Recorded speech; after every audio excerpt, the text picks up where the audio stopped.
اعوذ باللہ من الشیطان الرجیم بسم اللہ الرحمن الرحیم الصلاۃ والسلام علیک یا سیدی یا رسول اللہ وعلی آلک واصحابک یا سیدی یا حبیب اللہ۔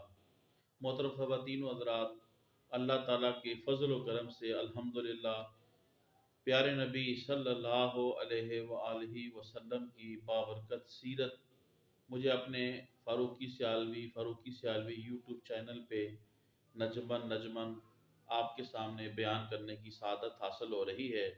یقیناً یہ وہ چند گھڑیاں ہوں گی اور یہی وہ چیزیں ہوں گی جو ہمارے لیے ثواب اور اللہ تعالیٰ کی رضا کا باعث ہوں گی۔ محترم خواتین و حضرات، ان وفود کا ذکر چل رہا ہے کہ جو وفود حضور رحمت عالم صلی اللہ علیہ وآلہ وسلم کی بارگاہ میں حاضر ہوئے، اور ان میں سے بے شمار وفد ایسے بھی تھے جو حلقہ بگوش اسلام ہوئے۔ ان میں سے خوش نصیب وفد طے تھا۔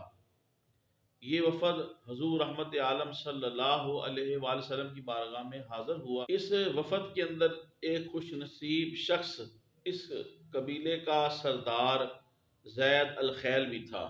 ان کو زید الخیل اس لیے کہتے ہیں کیونکہ ان کے پاس بہترین گھوڑے تھے، اور یہ سردار زید الخیل اپنے قبیلے کے انتہائی خوبصورت، انتہائی سخی، انتہائی خوش اخلاق، فصیح و بلیغ کے شخص تھے۔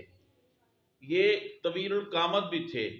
یہ اپنے گھوڑوں میں سے قد آور گھوڑے پہ جب سوار ہوتے، بیٹھتے تو اتنے طویل تھے، ان کے جو پاؤں ہیں وہ زمین کے اوپر لگتے تھے۔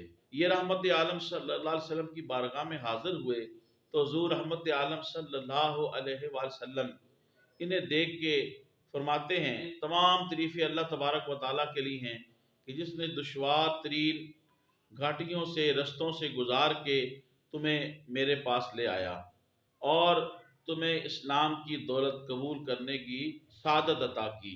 اور یہ خوش نصیب شخص بھی زید الخیل حضور رحمت عالم صلی اللہ علیہ وسلم کی بارگاہ میں حاضر ہوتے ہی گواہی دیتے ہیں، اللہ کے سوا کوئی معبود نہیں، وہی عبادت کے لائق ہے، اور آپ اللہ کے سچے پیغمبر رسول ہیں، اللہ کے بندے ہیں۔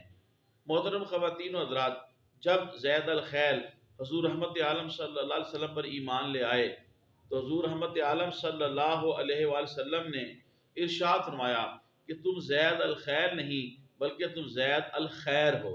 سبحان اللہ، اللہ اکبر کبیرہ۔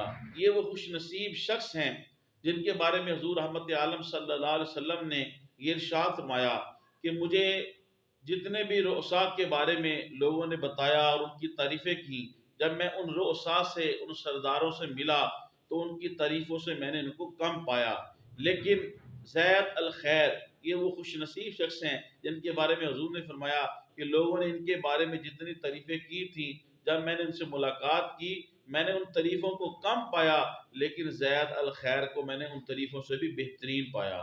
سبحان اللہ، اللہ اکبر کبیرہ۔ جب یہ وفد واپس جانے لگا تو حضور رحمت عالم صلی اللہ علیہ وآلہ وسلم نے اس وفد کے ہر شخص کو 5 اوقیہ چاندی دی، لیکن زید الخیر کو حضور رحمت عالم صلی اللہ علیہ وسلم نے 12 اوقیہ چاندی عطا فرمائی، اور انہیں 2 جگیریں بھی عطا فرمائی، اور اس سلسلے میں انہیں ایک سند بھی تحریر کر کے دی۔ سبحان اللہ، اللہ اکبر کبیرہ۔ محترم خواتین و حضرات، سیرت النبی صلی اللہ علیہ وآلہ وسلم کے اس پہلو کو زیادہ سے زیادہ لوگوں تک پہنچانے کے لیے میرے اس ویڈیو کو زیادہ سے زیادہ آپ شیئر کریں، میرے یوٹیوب اسلامک چینل کو سبسکرائب فرمائیں، یوٹیوب پہ کمنٹس کریں، لائک کریں۔ اللہ پاک آپ کو جزائے خیر دے۔ السلام علیکم ورحمۃ اللہ وبرکاتہ۔